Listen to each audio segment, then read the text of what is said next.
asalaamaaleykum mbokki xarit yi c'est suñu émission en politique ci Thiès Info ak Thiès TV tey ñuy dal responsable politique ci APR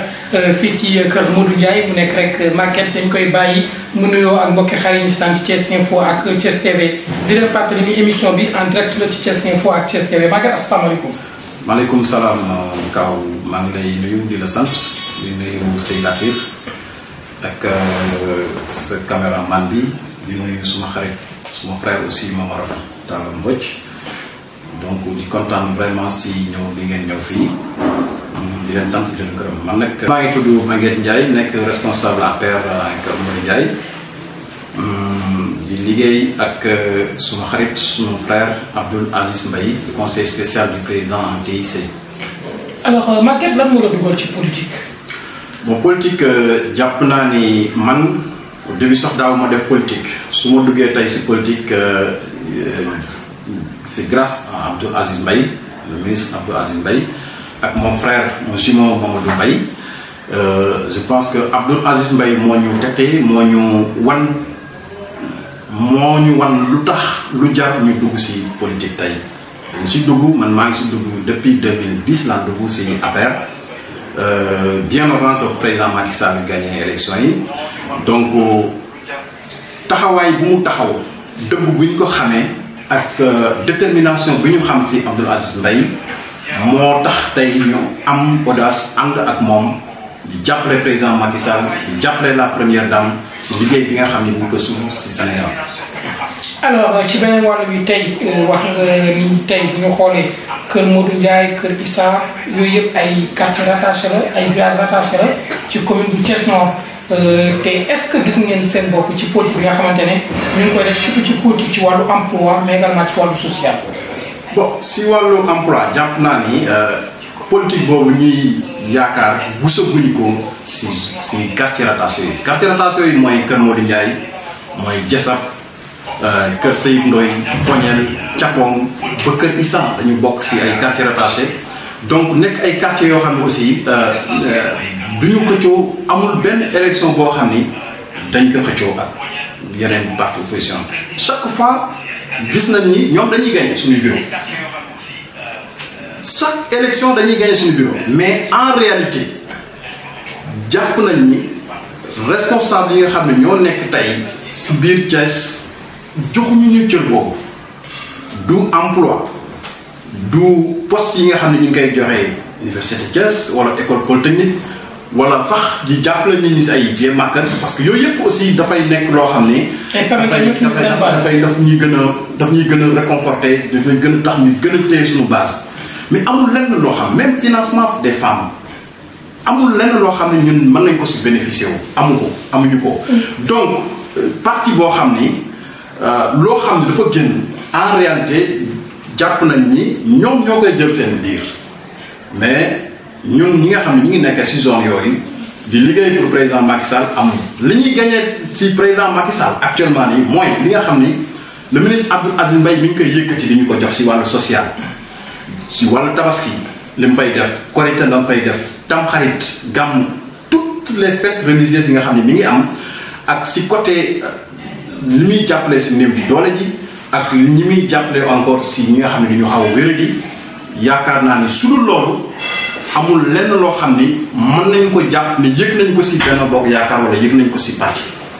bu dul lu dul li nga xam ne Abdoul Aziz Mbaye. mais Maguette est-ce que ñoom jàpp ñu ni Abdoul Aziz Mbaye doomu kër Modou Ndiaye la ministre la Macky jox na ko ndombo tànk est-ce que jàpp ni moom am na cër bi nga xam ne war na ko def comme ñoom nit ñi jéem a def ci biir Thiès. waaw xam nga Abdoul Aziz Mbaye ñëwul samp ndam à Thiès ñëwul samp ndam te li muy def nii si zone boobu da koy def biir Thiès. li muy def pour Kër Modou Ndiaye da koy def biir Thiès tout récemment si ouverture des classes gis ngeen li nga xam ne Abdoul Aziz Mbaye def na ko indi ay fourniture ay kits scolaires yu bëri jàppale ko si école yi nga xam ne ñu ngi nekkee biir Thiès. Thiès ville récemment encore si fii sama ginnaaw kër Bagdad la mu def si affaire ndox ñëpp gis nañ ko te pourtant kooku bokkul si Kër Modou Ndiaye donc moom li ñuy def au delà de Thiès dafay def à Dakar dafay def à Khombole à Djidjakh partout dafay def social loolu ñëpp xam nañ ko moom mooy le monsieur social. mais tey bu ñuy wax Maguette lu mel ni commune bu Thiès Nord naan sax Thiès ville amagul coordonnateur ki fi nekkoon dem na tey li nga xamante ne rek moom mooy Thiès Nord responsable bëri nañ fi naka nga gisee seen taxawaay. bon man je pense que su ma dafay xayma tuuti élection yi weesu ak li nga xam ne moo am ay date actuellement nii je pense que jàpp naa ni zone nord mooy zone bi gën a dellu ginnaaw si Benno Bokk Yaakaar si ñetti communes yi nga xam ne ñu ngi nekk fii parce que nag dañu am quartier bu mag boo xam ne mooy Medina Fall mais en réalité gisuñu taxawaayu responsable yi nga xam ne ñoo fi am ay ndombay tànk di fi def yenn affaire bon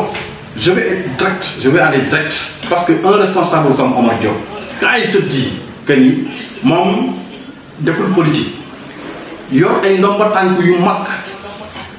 kenn ëppalewu ko ndomba tànk actuellement ni à Thiès am ay responsabilités yu mag président dañ ko yaakaar naa ni liggéeyam warul woon yam sax si roq boobu di Keur Maguette non dafa war a dem au-delà de zone nord même au-delà de zone nord biir Thiès biir département de Thiès dafa war a liggéey foofu mais malheureusement defu ko dañ ko wax deful li ko président sant. mais est-ce que amul jàppale askan bi parce que suñu la joxee yenn poste de responsabilité yi da nga war di jàppale askan bi da nga war di wàcc da nga war di def social da nga war di dimbali ñëpp.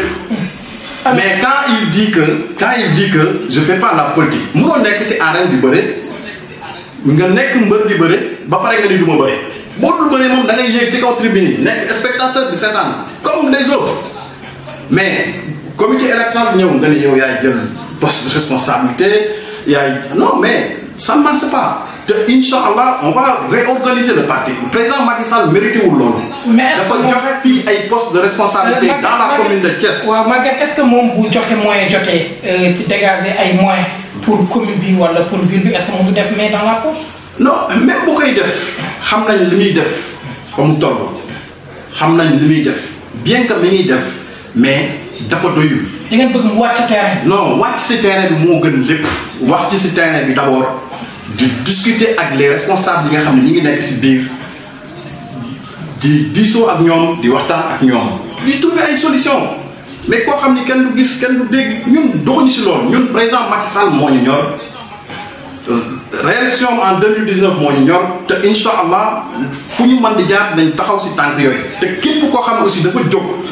pour dindi loolu nga nekk suñu mouvance sax dinañ xeex loolu. alors très bien Maguette ñu ngi wax tey gis ngeen le maire Lamine Diallo bu Thiès Nord taxaw na def benn analyse ne ni ñu gisee Macky Sall ci nguur bu daanu la nekk ndaxte jógam ak rek ni ko population yi waroon yëkkatee ci kaw a kaw dafa nekk diir bu gàtt parce que dafa war li nga xam ne moo doon promesse yi parce que tey ba tax na ñëpp woon ko ginnaaw gis nañ daal 2019 bi ñu jëm Idrissa Seck mooy sampu mais également ñoom li ñu contrôlé ci Thiès muy est ouest ak nord daañu contrôlé ko weesu li ñu mel lan nga ci àddu. bon man dama jàpp ni xëy na moom mooy soldandoom bu opposition bi léegi donc yaakaar naa ni képp koy gisaane war nga mën a dem gisante ak maire Lamine Diallo comme moom dafay gisaane léegi ñun xamuñu lii am ëllëg xëy na moom moo ko xam donc suñu jàppee si ay calcul yooyu muy wax noonu rek mën nañ jàpp ne président Macky Sall incha allah day faluwaat 2019 parce que wane na taxawee na tànk boobu wane na ko aussi si côté yëpp la moom Lamine Diallo moom lañu war a wax moom c'est quelqu'un que je respecte beaucoup mais malheureusement taxawaay bi mu taxawee pour mairie zone nord matul ñëpp xam nañ yor bi mu yore maire bi ñëpp xam nañ ko li mu yore maire bi ñëpp xam nañ ko marché central bi di mu mel boo am na zone yoo xam boo fa rombee sax da ngay fàtt sa bakkan amul lenn loo xam ni def nañ ko fi xanaa lu dul taxaw jël xaalis dugal sport amul du ñu teggi moom képp koo xam ni nekk na un employé municipal jéem ko contre sax si biir mairie bi dafay xeex bu fekkee ne da nga affiché benn coloration politique jàppal ni yow indi nga sa bopp ay problème indi nga sa bopp ay jafe-jafe. ci conseil municipal si les employés municipaux yi nga xam ne ñu ngi nekk foofu noonu. c'est la guerre même actuellement nii c'est la guerre képp képp koo xam ne da nga fa taxaw forcément da nga war a ànd ak ñoom c'est ça moom mooy loolu mooy kii moom Lamine Diallo nañu wax jabaram bi nga xam ne daf ko jël si mairie bi yóbbu ko aux États-Unis chaque fin du mois mu jël salaire jox ko nañu wax si loolu d'abord. mais Maguette est-ce que qui nous explique ça non qui nous explique lan moo war loolu buy wax ay bonne gouvernance ak yooyu je pense que du référence du exemple nga am yenn yi ngay doxale yenn doxale yi ba pare du tour Thiessois yi lëndëm les Thiessois ne sont pas dupes et ils savent bien la réalité maintenant que ni ñoom seen lépp jeex na c'est clair que ni réew mi jeexal na à Thiès la preuve quelqu'un qui gagnait la région de Thiès mënatoo gagner région de Thiès léegi nga daan gagner département de Thiès mënatoo gagner département de Thiès léegi nga ñëw si commune de Thiès sax nga koy xëccoo ak mouvance bi léegi c'est clair il faut tout perdre. Alors quand Idrissa Seck se permet de dire que ni Macky Sall non mais bala moo gagner fenn na ñëw gagner département de Thiès d'abord ba pare mais quelqu'un qui peut même pas gagner son département est-ce qu'il doit prétendre diriger un pays si inadmissible. mais alors Maguette ñu ngi wax nga ko léegi ci wàllu bilan opposition bi wax nañ ko ne nañ système éducatif bi dafa am ay jafe-jafe enseignants yi ñu ngi grève gis nañu li nga xam ne rek mooy santé aussi ñu ngi ci ay grève mu nekk ay jafe-jafe yoo xam ne ci année bi ñu nekk nii génn ki bëri na ba nga xamante ne nee ñu ëllëgu Sénégal sax wóoratu. waaw gis nga foofu dinaa fi sawar a wax tuuti xam nga lu tax 2017 ñëpp xam nañ ni année bi kenn gisul woon grève amul grève muy ci école bi muy ci santé muy ci lépp xam nga lenn rek suñ ko dindee ci njàngale mi wala ñu dindi ko ci santé bi je pense que Sénégal dina gën a jëm kanam muy politique yi nga xam ne dañuy dugg di influencer les syndicalistes yi nga xam dañu moom c'est des cagoulards dañu montrer ay cagoule et en réalité c'est des politiciens di ruux ci suuf di xam suuf leader yi nekk ci suuf encore lu leen di jaral ñoom xam nañ lépp mais loolu mënuñu ébranler te incha allah lépp loo xam président Macky Sall def na ko ci mën na ko ci mi ngi ko ciy def actuellement nii ñëpp xam nañ ni mi ngi def ay jéego yu mag ci wàllu njàng bi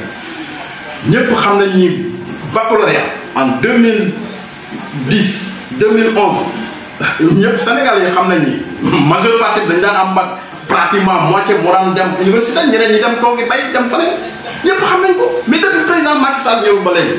loolu amatu fi képp ku am bac université virtuelle yeneen université yi nga xam mi ngi fi nekk gouvernement day lampos fay également foofu am na jafe-jafe. non mais jafe-jafe yëpp yu si bu mu mën di doon ñëpp xam nañ ni saafara nañ ko bu mu mën doon ñëpp xam nañ saafara nañ ko école yi actuellement les étudiants actuellement nii yu si bëri dañ leen jox des ordinateurs jox leen connexion jox leen lépp mettre leen dans de très bonnes conditions mais quand il y a des politiciens yi nga xam ne dañu nekk si ginnaaw bëgg a perturber lépp bien que ñun xam nañ ko parce que ñu ngi ko doon sóoraale xam nañ bu baax que ni fii ba élection yi dinañ tenter gauche dinañ tenter droite uniquement pour perturber tout lépp xam nañ que ni élection yi moo tax mais incha allah dinañ retrouver wu ak les élèves dinañ retrouver wu ak les enseignants ba incha allah jàmm la ñooy. alors très bien mais Maguette tey bu ñuy wax sànq wax nga ko ci wàllu politique di ay responsable tey bu ñu xoolee ku mel ni Abdoul Aziz Mbaye est-ce que am na ay ambition ci Thiès Nord parce que bu ñu xoolee tey ñu bëri ñu ngi wax ni Thiès Nord leader yi bëri wuñ fi ba ñu ngi jéem a créer ay gis nañu ay mouvement de soutien yu ñëw nekk ñoom it pour renforcer ak yeneen tey ba lan mooy doon taxawaayu Aziz. bon Abdoul Aziz c'est quelqu'un qui travaille si wetu président Macky Sall. Quelqu'un qui travaille si wetu la première dame ñëpp xam nañ responsabilité yi mu yor ñëpp xam nañ engagement bi mu amee bon comme élection yi ñëwaguñ ñun mënaguñu wax si li nga xam ni amu yéene na ko pour la zone nord mais zone nord actuellement je vous dis que nekk na suñu priorité. c'est une priorité. Oui. Alors am na ministre y a Ramatoulaye Gueye Diop bi nga xam ne ministre de la bonne gouvernance mu ngi fi wax nga sànq directeur général bu SAR wax nga ñoom Lamine Aïssa bëri na ay responsable politique yu nekk Thiès Nord maanaam jafe-jafe bi tax animation bi nga xam ne moom la parti bi war a am wala coalition bi war a am fan la tàggatee. waaw xam nga affaire zone nord mooy li ma la wax rek je pense que organisation bi dafa des ci loolu depuis pratiquement 6 mois gisuma une réunion communale dans la zone nord gisuma ko depuis plus de 6 mois gisuma une réunion communale te un parti comme l'APR je pense que mérité wul loolu actuellement nii même bu doon une fois par mois les responsables waroon nañ koy daje di toog di waxtaan organiser waat retrouver waat rien que pour la retrouvaille rien que retrouvaille bi rek jaral noonu vraiment ñuy daje chaque mois ou bien tous les 2 mois mais malheureusement loolu amagul te inchallah avec l'arrivée du ministre ak approche élection yi ak vraiment situation dëkk bi dinañ gën a organiser waat dinañ gën a waxtaanaat di woo ñëpp encore parce que aussi kenn moo fi nekk ñuy le président Macky Sall kuréel yi fi am ak xeex yi fi am ak yëpp je pense que nekkatul moment actuellement li nekk suñu kanam benn objectif la dañu war a converger suñuy xalaat boole suñuy doole boole suñuy force lépp mu doon benn yaakaar naa ni li nga xam ne moom la ñu président Macky Sall dénk li nga xam ne moom la président Macky Sall bëgg si ñun muy gagner la commune de Thiès nekk na si suñu portée te yaakaar naa ni acquis boobu duñ ko am ba pare dugg si ay kuréel dugg si ay xeex di ko yàq. alors tey bu ñuy wax rek wax nga ko sànq ci wàllu xeex ak yooyu toujours rek ñuy wootee Benno muy Benno Bokk Yaakaar mais Maguette tey bu ñuy xool ci Thiès commune comme département li nga xamante ne ci wàllu ay réalisation la ñu bëri dañuy wax ni président communication bi dafa des fan la jafe-jafe bi nekk réellement ba tax ñenn ñi mënuñoo gis li ngeen di def wala opposition bi gën leen maanaam occuper li nga xam ne mooy place publique. non mais parce que opposition bi seen rôle mooy loolu d'abord jéem a influencer la population parce que actuellement nii Sénégal ñëpp xam nañ li fi nekkoon en 2011 ak fi mu ñëw tey waaw président Macky Sall ñëw fii en 2012 fekk fii taux de croissance à 2% comme 1,30% ah tey nga indi ko à 7,2%. mais ñu ngi wax ni ça profite aux étrangers. waaw mais xëy na moom moo xalaate noonu xëy na moom moo xalaate noonu. moom moo xalaate noonu waaw ku def loolu tey. ku fi ñëwoon en 2012 fii ba dëkk nii tey su ma daan sangu tey sas ndox sama sas dafa demoon ba xomaat xam nga dafa ma xomaat parce que ndox daawul jaar ci kaw amul ndox fii zone bii yëpp ñëpp xam nañu dañ daan jënd ndox da ngay jënd sareet ndox da daan jaar fii guddi ak bëccëg en 2012 2011 dama daan jënd ndox dama daan teg fii sama barigo di jënd ndox chaque jour dañ ko daan def. mais président Macky Sall ñëw tey loolu jóge fi waaw bu fi fekkoon tey ñun ñëpp dañuy jënd ceeb xam nañ ni fii kilo ceeb daan jar en 2012 tey ñu indi ko fii ñu ko indi tey ñëpp xam nañ litre ndox litre diwlin li mu daan jar tey en 2012 tey xam nañ lu muy jar ñëpp xam nañ courant bi jafe-jafe yi mu amoon li nga xam ne moo gënoon a sonal askan bi man dama daan liggéey si téléphone suma téléphone su ma saan a coupé suma téléphone su ma saan a coupé ba courant coupé su courant ñëwee damay daw nga chargé ko pour mu mën a am tuuti waaw courant xuyu quand même léegi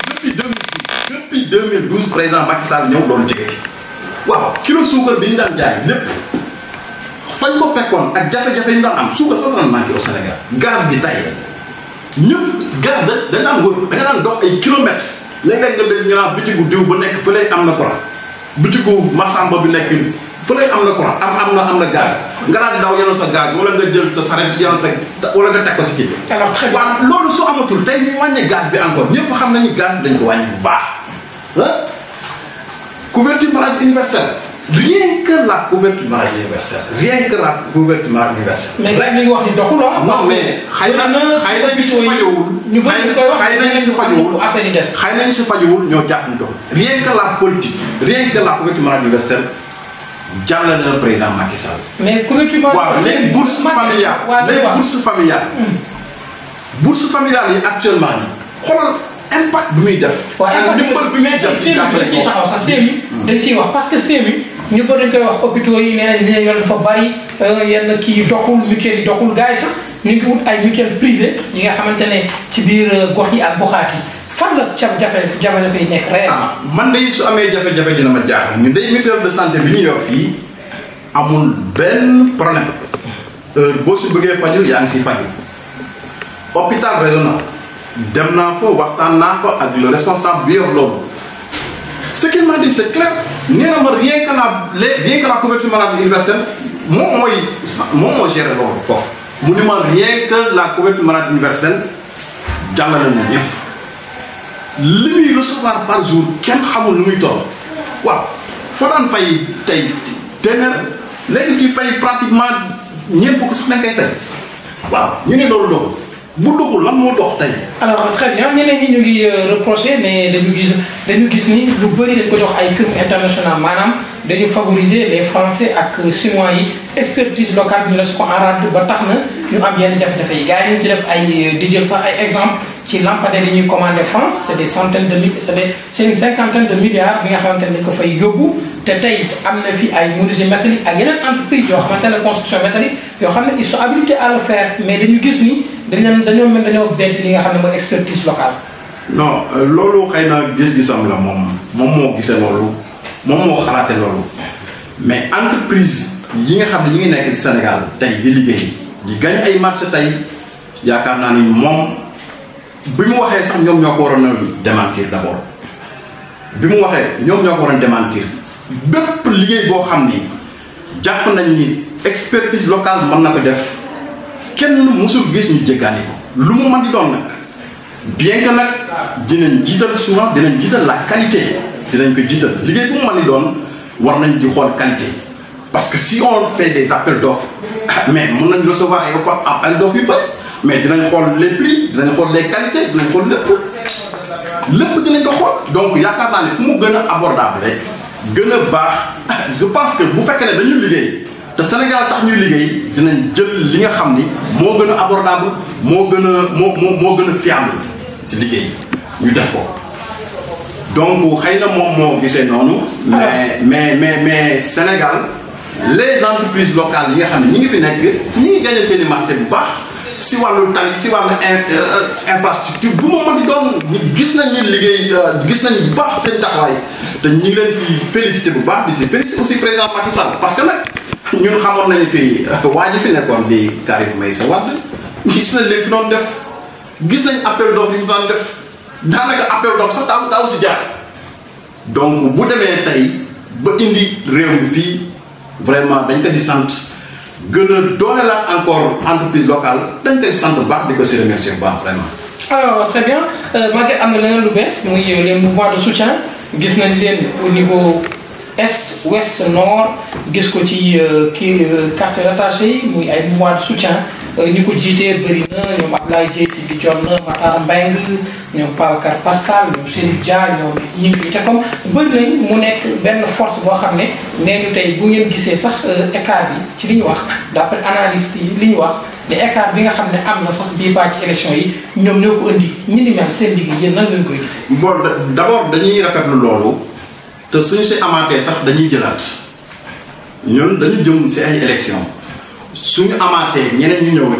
dañ ciy gën a kontaan di rafetlu lu baax seen liggéey di rafetlu lu baax liggéeyu Babacar Pascal Ndione di rafetlu lu baax liggéeyu Abdoulaye Dièye vraiment dañu def ay liggéey yu am solo vraiment chaque jour que jëfee dama leen dégg gisuma leen mais dama leen dégg si terrain bi ñu ngi liggéey guddi ak bëccëg social yi ñuy def ñu ngi koy gis li ñuy jàppale président aussi ñu ngi koy gis donc ñu ngi leen si remercier bu baax di leen gën a ñaaxaat encore que ni dina bari ay entraves yu nekk si yoon bi mais dañu jël benn objectif rek muy président Macky Sall quoi te yaakaar naa ni ñu ngi si bon yaakaar naa ni ñu ngi doon xalaat sax pour jéem a xool nañ leen di fédéré ba ñu gën a doon benn su ko defee suñu action yi seen action yi gën a doon benn yaakaar naa ni loolu dina leen gën a yombal liggéey bu baax a baax a baax. alors ci beneen wàllu bi tey wax nga lu bëri ñu ngi ci 8 mars ñu ngi ci mois de mars autant pour moi passé nañ ci 8 mars ñu ngi dugg ci ay quinzaine ñu bëri gis Sénégal ñu doon wax wàllu 8 mars xumbute lañ ci daan gis ñu nuroo ay yére tey lan moo ci vision homme politique bi nga doon Maguette. bon d'abord di sargal jigéen ñi si 8 mars bi nga xam ne moom la ñu jógee keroog vraiment si stade bi président honoré leen bu baax gis nañ engagement yi nga xam ne jël na ko si li nga xam ne moom la leen war a jàppale tey yaakaar naa ni loolu depuis Sénégal nekk Sénégal ba léegi kenn mësul gis lu mel noonu si li nga xam ne war nañ ko jox war nañ ko jàppale seen wàllu liggéey li nga xam ne war nañ ko jàppale seen wàllu nekkin je pense que loolu ku mu doyul dara du la doy yaakaar naa ni ku xam président Macky Sall xam ni nekk na koo xam ni dafay jàppale jigéen daf ko def si côté yu bëri si côté financement yi gis nañ ni muy jàppale jigéen ñi gis nañ ni muy bëgg a alléger encore liggéey jigéen ñi le PUDC le programme PUDC je pense que mi ngi si def ay jéego yu am solo si wàllu machine wal yi nga xam ni ñu ngi koy créé yaakaar naa ni li amoon démb tey ñëpp xam nañu jóge na fi tey. alors Maguette wax nga ko léegi gis nañu ki nga xam ne mooy Abdoul Aziz Mbaye di ministre conseiller en TIC muy nouvelle technologie de l'information et de la communication tey ñu gis taxawaayam ba ñu sargal ko tey fii ci biir Thiès mu nekk loo xamante ne rek sax la sànq wax nga ko nee nga defagu leen ay local pour xool li nga xam ne rek moom mooy doon ndax mooy doon seen mbër naam wala déet lan ngay àddu ci taxawaay bi nga xam ne moom taxaw na ko ci président mais également taxaw na ko ci Thiès. bon di ko remercier bu baax nekk na nit koo xam ni mënuma wax si moom lu bari nekk na nit koo xam ni bëggul sax ñuy wax si turam bëggul ñuy wax si turam ñëpp xam nañ lépp lu muy liggéeyu ko pour turam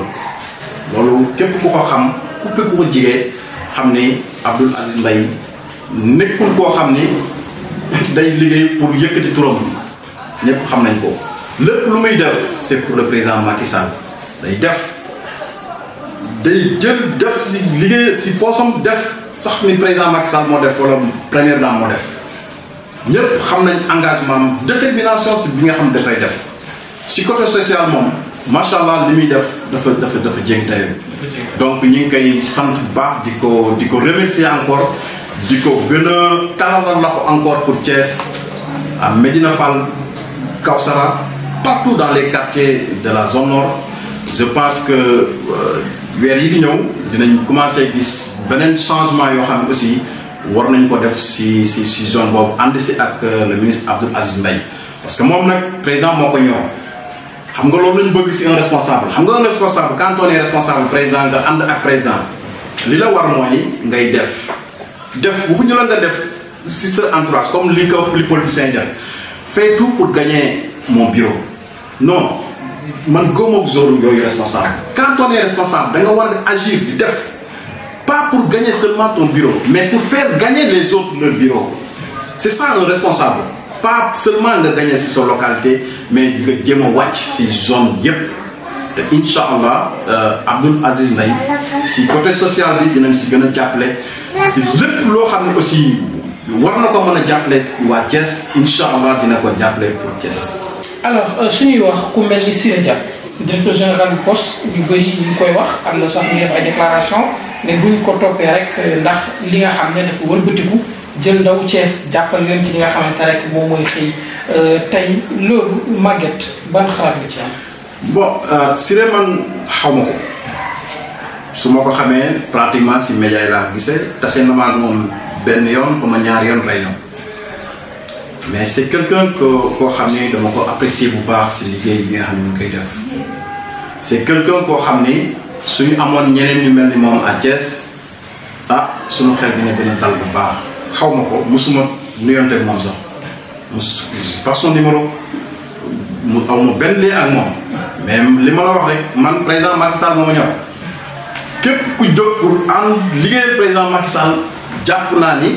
man neex nga ma te yaakaar naa ni aussi Thiès waaye gis nañ li nga xam ne mi ngi koy liggéey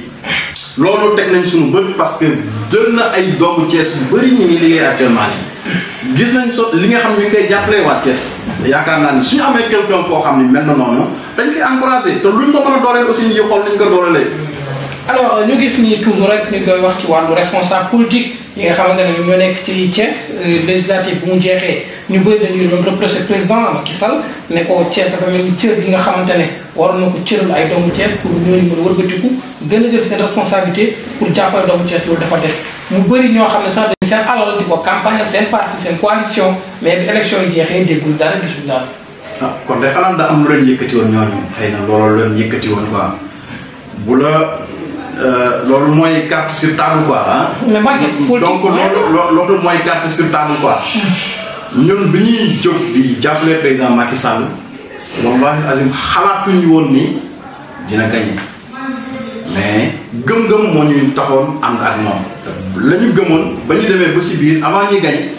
xamoon nañ bu baax que ni dañuy gagné on était optimiste comme li ñu am actuellement nii pour 2019 waaw ñooñu noonu ngay wax noonu ah man je pense que li ñu war mooy ñu gën a jàppale encore le président Macky Sall wàccoon ak waa Thiès lépp lu mu war a def Thiès man jàpp naa ni def na fi lu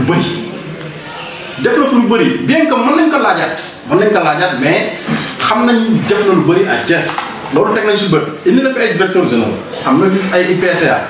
am na fi ay ministres donc je pense que benn région bu am loolu lu bari warul a tëb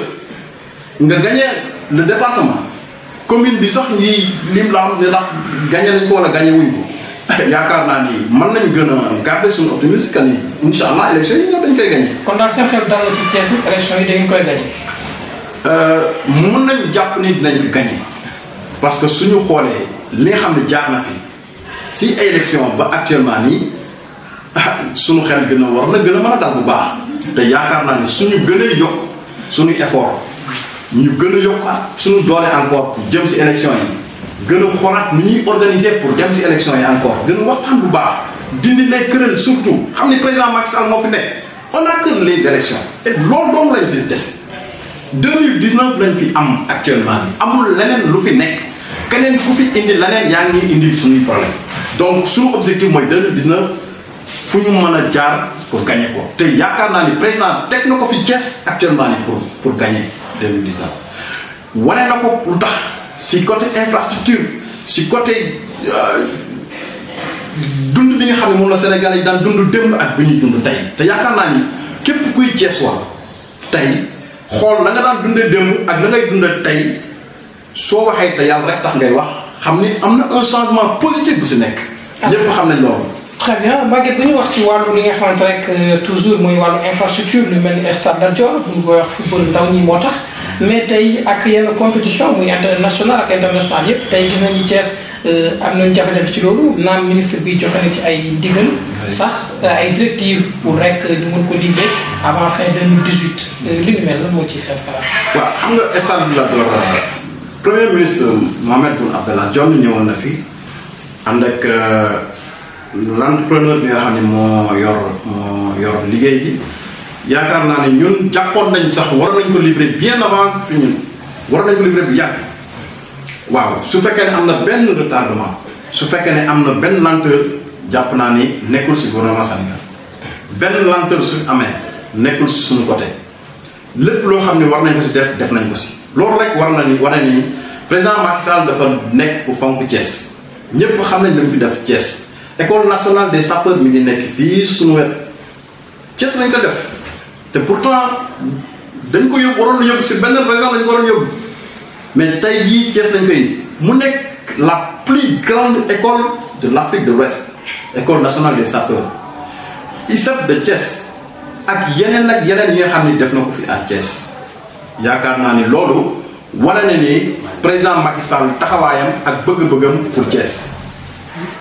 alors wax nga ko bëgg-bëggam ak taxawaayam mais ñeneen ñi dañuy ne Thiès tey gisul boppam ci nguuru Macky Sall ci wàllu chantier 44 44 yi genn wàll gi eggali wuñ ko. tuuti si liggéeyu 44 44 dama xamul ba xam Idriss Seck moo ko def wala Abdoulaye Wade moo ko def jàpp naa ne su fekkee ne Idriss Seck moo ko def kon kay war na ko mën a àggale mais su ko àggalewul c'est parce que moom defu ko su ko àggalewul c'est parce que Abdoulaye Wade moo ko defoon su ko àggalewul xëy na am na problème yoo xam ne am na digganteem ak Abdoulaye Wade ba àggul ñëpp xam nañ ko ñun ay Thiessois lañu xam nañ jafe-jafe yi nga xam ni moom la fi Idrissa Seck teg actuellement nii waxuma si 44 mais au-delà même si chemin de fer bi nga xam ne man foofu laa doon liggéeyee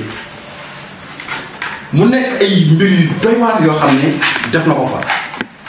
xam nga Thiès chemin de fer mooy poumon Thiès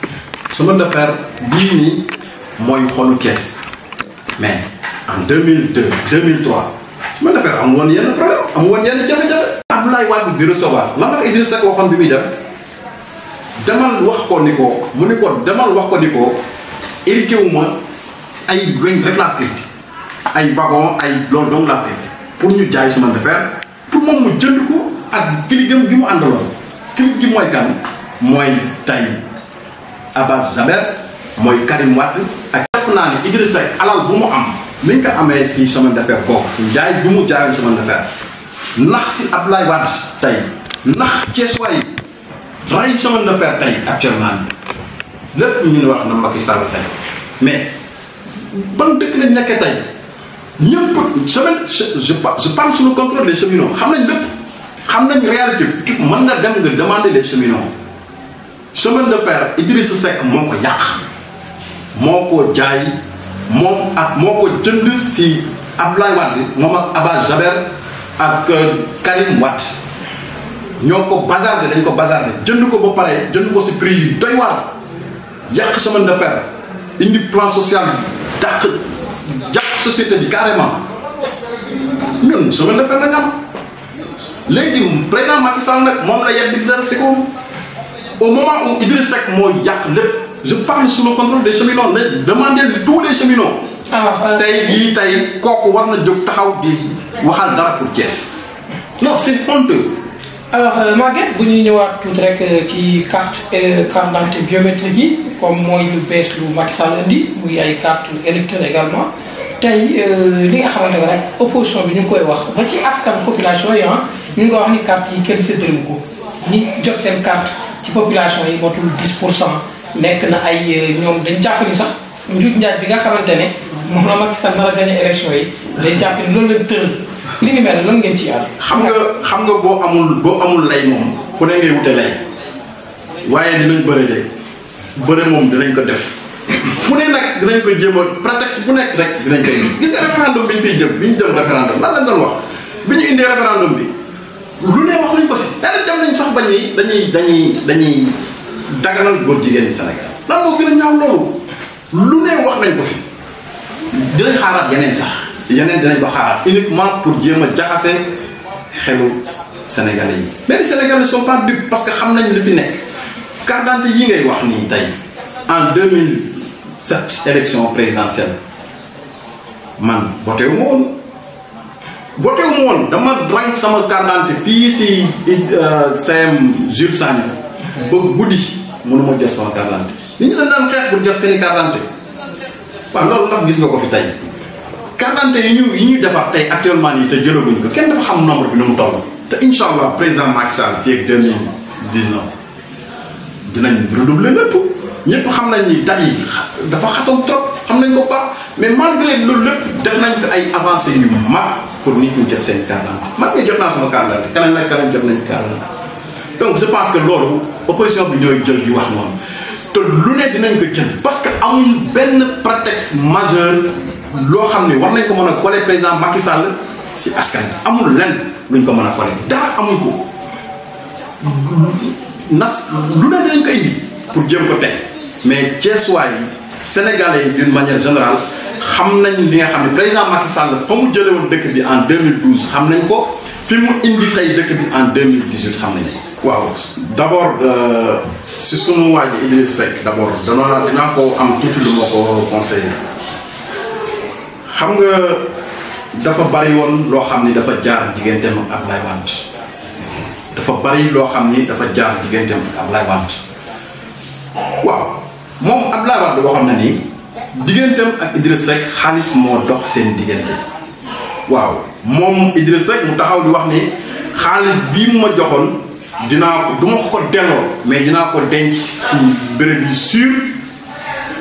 ba heure bi jot ma delloo ko Sénégalais waaw depuis boobu ba léegi nag ñuy xaar xaalis boobu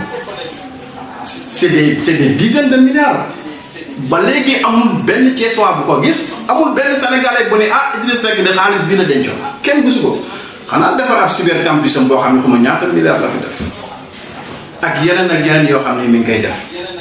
moom moo waxoon ni digganteem ak Ablaye Wade su delluwaatee si Ablaye Wade double abomination waaw ñaata yoon na dellu si Ablaye Wade kooku ñun war na mën a wax lu ñu dégg ñun warul mën a wax lu ñu dégg war nee na loolu su delluwaatee si Ablaye Wade war na si diine war na si ngor waaw kooku ndax war nañu mën a wax lenn lu ñu mën dégg ñun en tant que Thiessois en tant que Sénégalais en tant que doomu jullit ñun mënuñu gëm loolu donc moom nekkul référence actuellement ni à Thiès. nekkul suñu royukaay mais Touba ni ñu koy waxee diisu Idrissa Seck ci Touba ñëpp a ngi coow ñu ne sax looloo tax ñenn ñi daal di dellu ginnaaw Macky Sall fu ne nii jaaxle na parce que gis na ni tey bu ñu doon xool ci wàllu sondage moom ñàkk na bu yàgg. xëy na moom Idrissa Seck moo defee sondage bi boppam xëy na moom moo def sondage bi boppam mais li ma la wax rek mooy Idrissa Seck ñun moom dañ ko soutenir woon Thiès dañ ko soutenir dañ ko jàppale si lu bëri mais si ay waxam ak ay jëflitam moo doyul kenn mais récemment bi mu demee Touba lan la def ñi doon indi ay gërël ñi doon indi ay problème foofu te ànd ak moom da leen a dàq da leen a sase mais lan moo gën a ñaaw loolu doomu aadama ñun suñu ngor ak suñu diine may ñu di toroxal doomu aadama ñëpp xam nañ moom loolu mooy doxalinam te doxalin bu ñaaw la du doxalinu ñu jullit du doxalinu koo xam ne dafa war a jiite réew je pense que moom mënul nekk référence mënul nekk exemple si société bi nga xam ne si lañ nekk tey donc ñun suñu xel dal na bu baax si président Macky Sall si li nga xam ne def na ko fii si PUDC bi si programme yi nga xam ne def na ko fii donc loolu rek je pense que dal na xelu sénégalais yi ba incha allah en 2019 jàpp nañ bu baax que ni président Macky Sall moom la askan bi di wóoruwaat joxaat ko dëkk bi. alors opposition bi ñu ngi wax mënoo bokk ba pare nekk di àtte maanaam nekk juge ba pare bokk ci li nga xamante ne rek moom mooy nguur gi parce que bu ñu xoolee ministre bi dara organiser élection 2019 loolu naam ñëwaguñ sax mooy Aly Ngouille Ndiaye ministre de l'intérieur ñu bëri ñu ngi sàkku Macky def li Abdou Diouf defoon ci général Cissé Ablaye Wade defoon ko ci général Niang tey yéen ban taxawaay ngeen di taxawee. moom kay Ablaye Wade sax def na fi ministre de l'intérieur boo xam ne moo organisé élection yaakaar naa ni mooy li ma la wax rek ñoom bu ñu amul prétexte il faut ñu wut benn prétexte teg ko il faut ñu wut ko loolu moom xalaat ala kulli xaal moom xam nañ dinañ ko def lii seen problème mooy Aly Ngouille Ndiaye mais ñun nekkuñu Sénégal démb Sénégal tey lañ nekk Sénégal bii amul kenn koo xam ni mën na ñëw sàcc élection loolu mënul am au Sénégal loolu xalaat ko mooy delloowaat Sénégal si ginnaaw sàcc élection nga koy xalaat mooy delloowaat démocratie Sénégal je pense que démocratie romb na foofu largement képp kuy xalaate loolu rek man jàpp naa ni Sénégal romb na la bu baax ñun ñëpp xam nañ ko élection day ñëw bien avant ñuy joxe résultat yi rek les premières tendances gars yi génne ko partout waaw léegi comment faire pour perdre nan la ñuy def pour ñàkk élection nan la ñuy def pour gagner pour sàcc élection man de su ma ko xamoon dinaa ko def poser sama candidature président bu ko xam dina ko def mais amul ça n'existe nulle part benn président bu man je défie quiconque amul benn président bu mën a taxaw tey au Sénégal mais da ngay sàcc élection ku ko mën donc bañ bëree neex bëree ba dañuy dem. alors très bien bu ñuy wax Maguette tey Thiès bu ñu xoolee chemin de fer moo fi nekkoon chemin de fer nekkatu fi am na ay jafe-jafe ci ay jafe-jafe la nekk naam nguur gi mu ngi wax ni sax dina ko delluwaat fa mu nekkoon mais tey bu ñuy xool Thiès ci wàllu li nga xamante ne mooy création d'emploi ci wàllu usine ak yeneen est-ce que nguur gi yéen comme yéen a nekk ci nguur gi est-ce que am ngeen ay projet yoo xam ne leen ñu ci dugg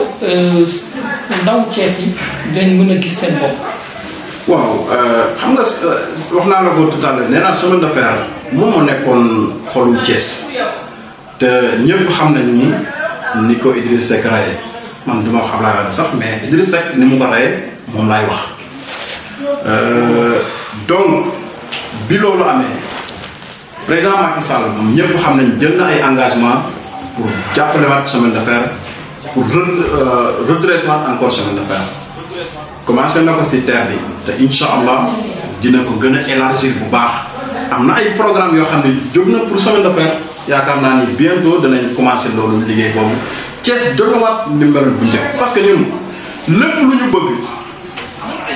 lu mu mën di doon chemin de fer moo ñu gënal defaraat chemin de fer defaraat les actes man mii doon chemin de fer laa liggéey naa fa je xaw ma lenn lu dul chemin de fer moom laa xam donc su fekkee ne delluwaat nañu loolu delluwaat ñu chemin de fer liggéey bi gën a yëkkatiku waat Thiès day gisaat ba comme si côté yëpp parce que amul benn kër boo daan gis amul doomu cheminot bu fa nekk donc je pense que defaraat chemin de fer mooy defaraat Thiès. voilà lan mooy doon say kàddu yu mujj Maguette. waaw di leen remercier bu baax di leen remercier baax di leen remercier baax Kaaw di remercier baax say latir parce que nekk ngeen site boo xam ni Thiès waay ñëpp ñu ngi koy xool Sénégalais yi d'une manière générale ñu ngi koy seet la diaspora surtout aussi ñëpp ñu ngi koy seetaan donc di rafetlu seen liggéey bu baax di gën a ñaax sama naataango yi suma les responsables de l'APR bugguma citer kenn mais dinañ gën a delloowaat dinañ gën a talalaat loxo encore pour ñu gën a jàppaat suñu liggéey gën a àndaat boolewaat suñuy doole boole suñuy xol parce que nag tant que boolewuñ suñu xol yaakaar naa ni li ñu bëgg mënuñu ko am je pense que booloo bi si lañu mën a amee ndam te incha allah jàpp naa ni dañ mën a boolewaat lépp doon benn gagné di leen sant bu baax di leen remercier di remercier encore suma frère suma mag suma xarit Abdoul Aziz Mbaye le ministre le conseil spécial du président donc di ko remercier bu baax encore si lépp li nga xam ne ni ñu koy jàppale ni ñu koy jàppale encore suñu zone bi donc di ko gën a talalat loxo encore pour Thiès gépp mu gën ñu si jàppale bu baax di gën a talal loxo aussi le président Macky Sall encore mu gën ñu jàppale parce que nag bari na ay responsables yoo xam ne ñi ngi fi nekk tey vraiment ñi ngi am ay jafe-jafe yu bëri ñi ngi souffrir si ay jafe-jafe yu bëri ñu gën leen mën a taxawu gën leen mën a jàppale ba suñu xol gën a dal suñu xel gën a dal pour 2019. voilà mbokki xarit noonu seen suñu émission Homme Politique ci Thiès Info ak Thiès TV ñu doon dalal Maguette Ndiaye nekk responsable politique ci parti bu APR dekk nag di milité foofu ca Kër Modou Ndiaye muy également ci biir commune bu Thiès Nord nekk également ci kenn ñi nga xamante rek ñoom ñooy daal le ministre Abdoul Aziz Mbaye di leen jox di daje ci beneen numéro incha allah.